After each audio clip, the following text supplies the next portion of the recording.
It's another at-home exclusive. We are live on 1049 The X's Facebook page, and we are live with the man responsible for the song Falling, which you have heard on 1049 The X. It is Blacklite District. What's up, dude? What is happening, man?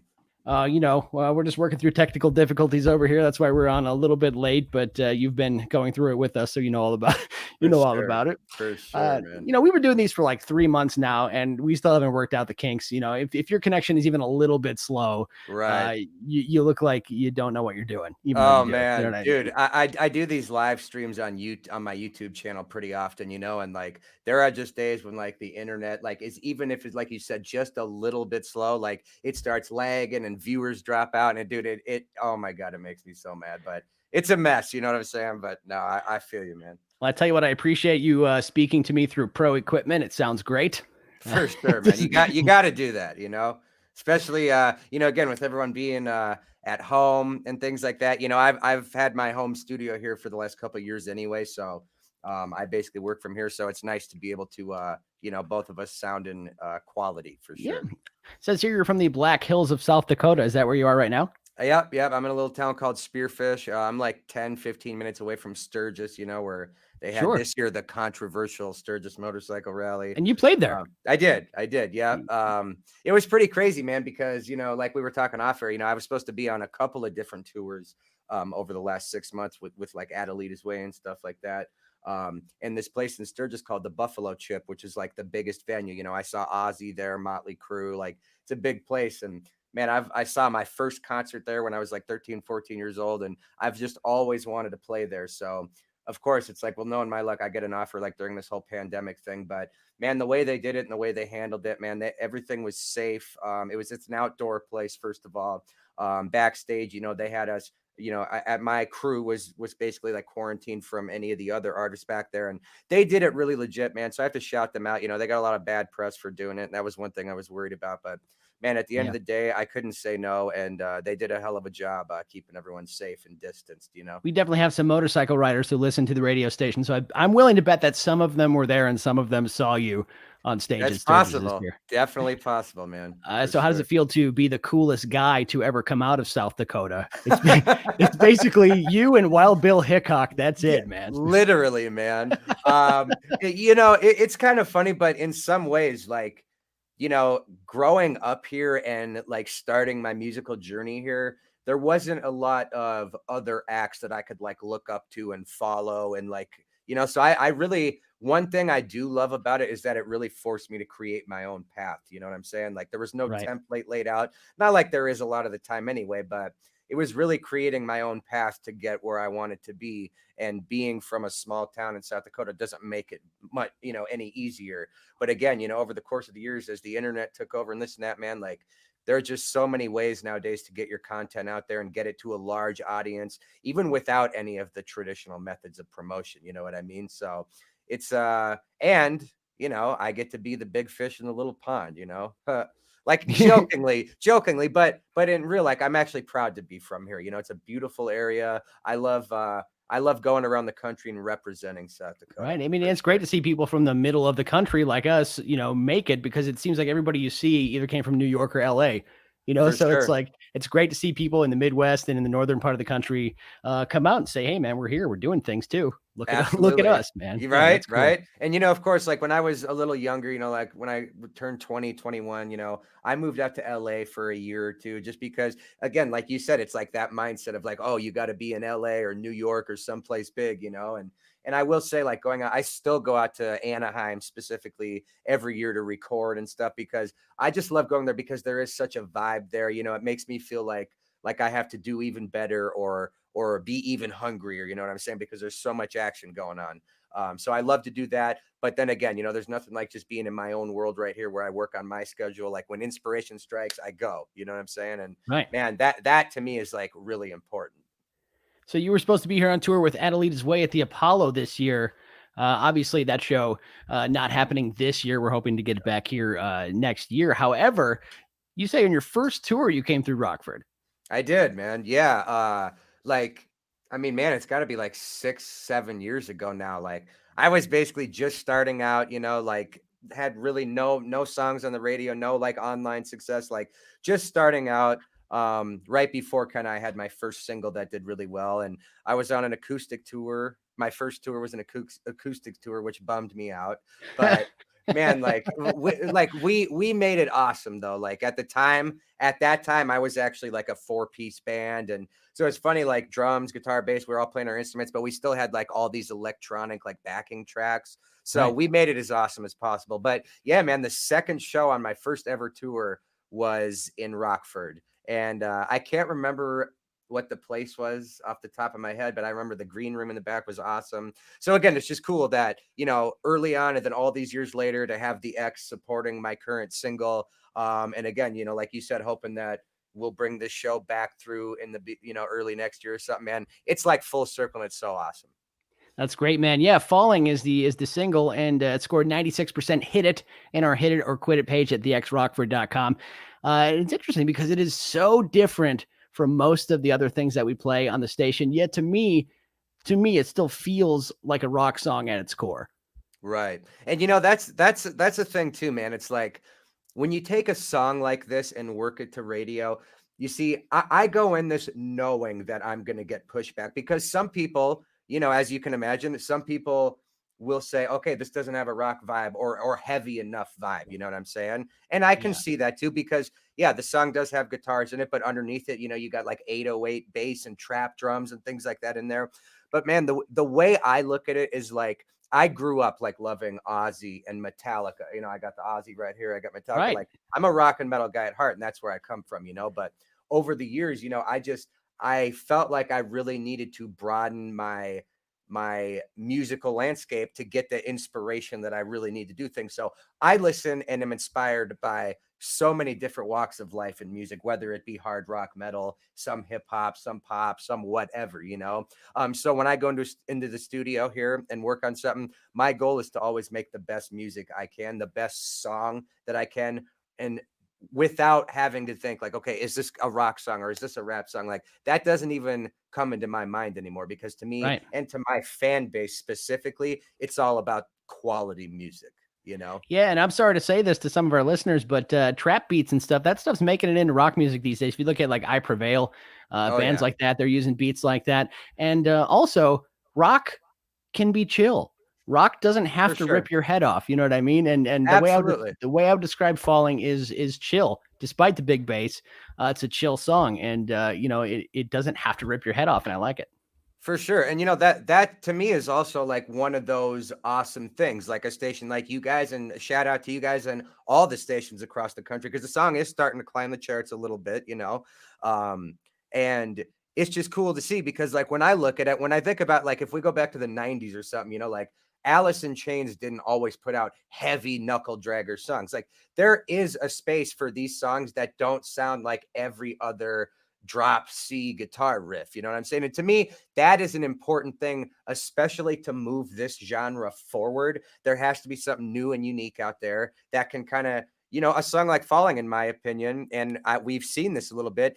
It could have almost a crossover potential where maybe a pop station could play it, or an alternative station or whatever. And that doesn't happen a lot in this genre of rock anymore. But you remember back in the day, songs used to blow up at rock radio and then cross over and become huge smash pop hits. Sure. Linkin Park. I mean, you know what I'm saying? Right. Like Yeah. it doesn't happen like that anymore. So There again, was a like time. There was a time when 30 out of the top 40 were rock songs. exactly, man. And to me, that doesn't happen anymore. That's why like it inspires me so much to do something different, even though I know I'm gonna get the pushback, because long term, something like this can have greater impact. You know what I'm Right. saying? Right. The album is called You're Welcome. 19 tracks. That's pretty big. It's a pretty big Yeah. album. Yeah, It's man. almost Well, a double disc. yeah, literally. But again, like taking advantage of today's generation with the streaming and the Spotify and the Apple Music, you pretty much get rewarded releasing more consistent content. So what's crazy about the album is that 17 of the 19 tracks were actually released as singles over the last like 18 months. And that's like a thing on Spotify. You keep those algorithms going, you keep it growing. And again, the fans eat it up, when I do my animated videos on YouTube. So there's so many different things going on at once that when it all comes together, it's cool to put an album like that together of all the material. I was listening to some of the album today, and there's a lot of hip hop feel in it for sure. For sure. But on your Twitter page earlier this week, you claim that you're going to make one of the most epic rock albums of 2021. I'm dying to know. I'm dying to know how far along you are and what's going to be so epic about it. Well, that is a bold statement to make. I will say that for sure. But you know what, man? I said this to someone the other day. It's like I was talking about earlier, like the inspiration thing, you know? Mhm. And in the last couple of years, it's really been a lot of hip hop and alternative stuff that's inspired me. And for the first time in the last couple of years, like no joke, like right now, I am like more inspired than ever to create like just the most epic heavy rock music I can. That doesn't mean I'm just going to be straight like generic rock. Like I'm always going to have new age elements in there and new sounds because I feel like that's my style at this point. And my Right. vocal style is a little different in this and that.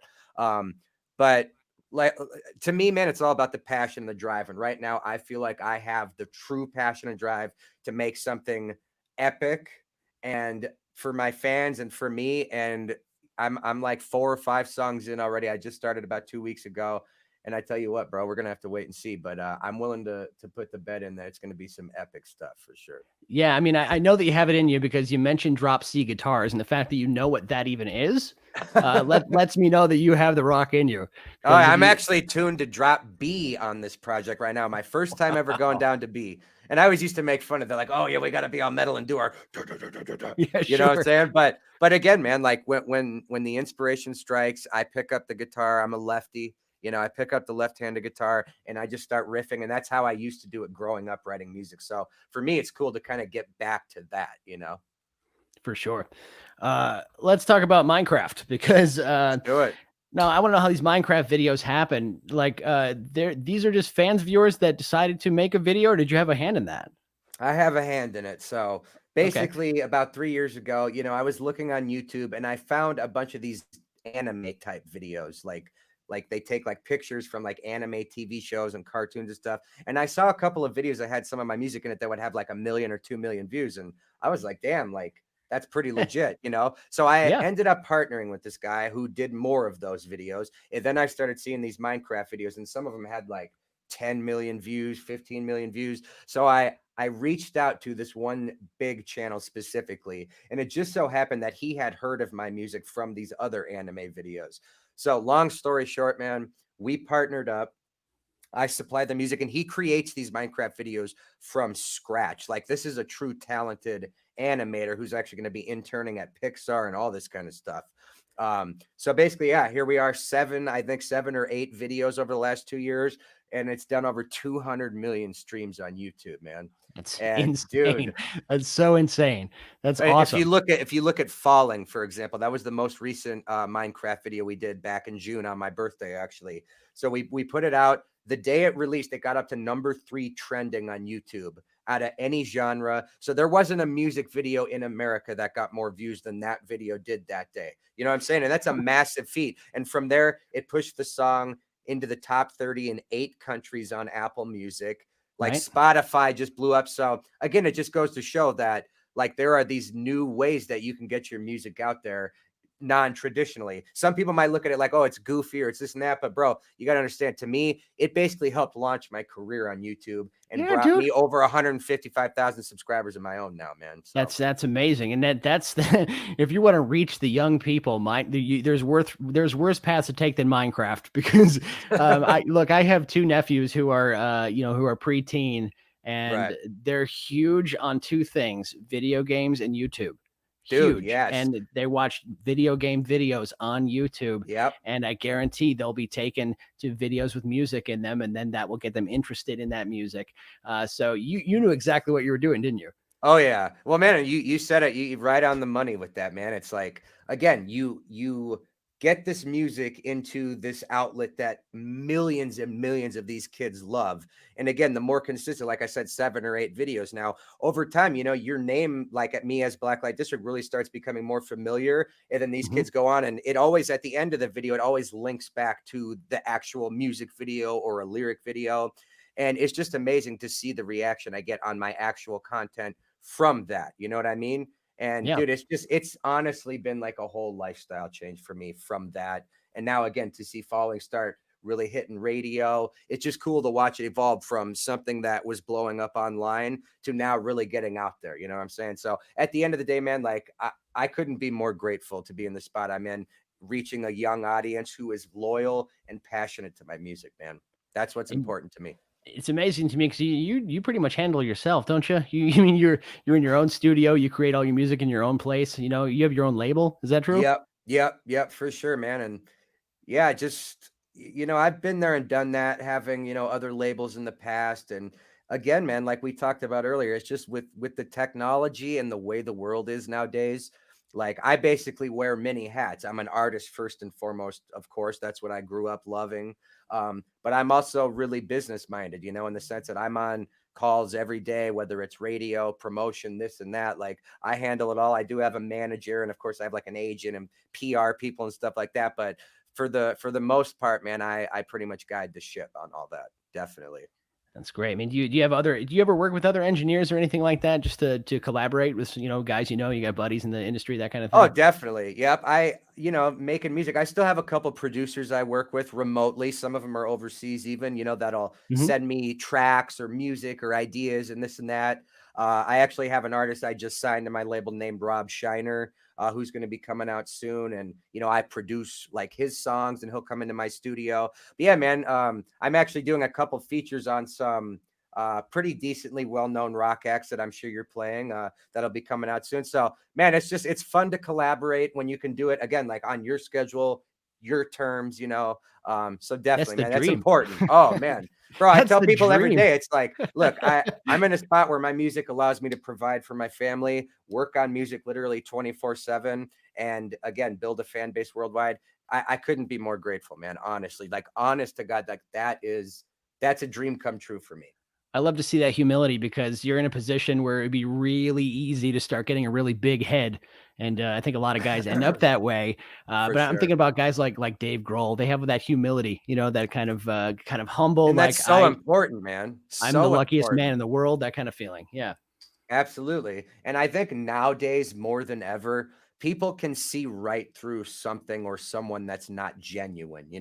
So it's like, for yeah, I sure. mean, I could come on here and be like, oh man, I blah blah blah. It's like, dude, like I'm just a normal guy like anyone else, like you and me sitting here. We each have our own passion, we each do our own thing. And you Sure. know what? If this is making it to us, then we made it, bro. Like, what else can anyone say about it that's gonna change that? That's great, man. It's an awesome attitude to have. Awesome. So let me get to some listener comments here. Looks like we so we got a few of them, quite a bit. Okay, so Dina apparently knows you. She says, "Kyle, miss you and can't wait until you're around here again." Oh yeah. Shout out Dina. You Appreciate know her, that. huh? You've probably run into her at some shows in She's Rockford, then, seen me at some shows, yeah, for sure, for sure. definitely, and her husband too, for sure. Yeah, Yep, really nice people, really awesome people. definitely. Shout out Dina. Dina, that's great. Yeah. Actually, I'm not sure what any of these other comments mean necessarily, so I don't think they apply. So I'm just going to go ahead and Well, that's move cool. on. But dude, that's awesome. Really happy for your success, and we're not going to take up too much more of your time here. But I guess I just have some technical questions because I'm kind of a nerd myself. You were mentioning earlier, you used to be like a four-piece band, Right. and now you kind of played a track. What is your live setup like? I mean, do you have a band that you play with, or is it mainly just you on stage? It's pretty much just me on stage for the most part, man. So yeah, like, again, growing up, going through inspiration, going through different phases. I almost do my show like a hip hop show in a way where, it's basically me up there to start out. And I do bring up special guests for certain songs when the time is right on tours, especially. But yeah, man, it's like it's me up there basically spinning, and then I also play guitar live, so like I do some like shredding guitar solos, and then like just some like I mean it I try to make it its own thing, like again in the rap world it would be nothing special, but when it comes to the rock world, I don't think anyone else out there does it like I do. And some people might, I like I say, I'm not everybody's cup of tea, and I know that for sure. But again, when you come see my show, you see the energy that I put in it. And a lot of people like the fact that it's one guy. Some people might think like, oh, how is that going to work? It's not going to be as powerful. But like, man, I try to put on a production at the end of the day where it's not just the music. I mean, there's got to be the lights, the light show. I used to have this 10-foot LED screen behind. So Mhm. and again, man, at the end of the day, the key word is fun for me because I get Yep. to go up there and perform my music in front of an audience, which I'm grateful to do. And on nights where a lot of the audience doesn't know me or I'm not popular in the area or whatever the case may be, it's almost fun and a challenge to be able to go out there and be like, okay, I need to win these people over. And bro, usually by the end of the show, we're good. You know what I'm That's saying? great, man. Yeah, it's That's great. You fun, know what? man. Not being everybody's cup of tea is how you are remembered. You know what I mean? It's like it's how you can be remembered. The Doors were not everybody's cup of tea when they came out. Marilyn Right. Manson was definitely not everybody's cup of tea when he came out. So people remember the artists, the acts, the even the painters or the comedians who are not everybody's cup of tea. People remember those people, and that's how you get remembered. So man, you're doing it right. 100%, bro. And I appreciate that. And again, that's just the way I look at it too. It's like I'd rather, I mean, sure, it'd be much easier, I'm sure, if I went in the studio and just said, look, I'm going to write all the most badass rock riffs I can do and make the most radio friendly stuff I can do. It might be a little easier, but again, that's not me. And Right. like how you said it, man, like long term, I think it's going to make bigger impact because at the end of the day, I'm just getting started, man, for For sure. sure. Stick with it. Stick with YouTube. Stick with Minecraft, man. Oh, yeah. You're doing great. It's Blacklight District on Twitter at officialBLD, blacklightdistrict.net. We're so looking forward to the most epic rock album of 2021. You're really putting the pressure on now, man. No, man, when you say that, you get my hopes up. You know what I mean? For That's sure. I'm gonna try, bro. I tell you what, I will put my all and my most effort in, and hopefully I can send you some of the music soon, man. And again, well, before we wrap up, I just want to say shout out to you, Kev, man, Lou, everyone at the X for supporting the music. And again, man, I hope to come play Rockford very soon, for sure. and take it from our friend Kevin X Rocks, and we're proud to have you as a part of it. It's Blacklight District. Thanks so much for joining us for another at-home exclusive. I'm going to go ahead and play that loud outro, just like the intro, so you can go ahead and plug your ears if you have to. Just a little inside information. This outro is really loud in the headphones. To those of you who are listening through headphones, I'm sorry about this. Thank you very much to Blacklight District.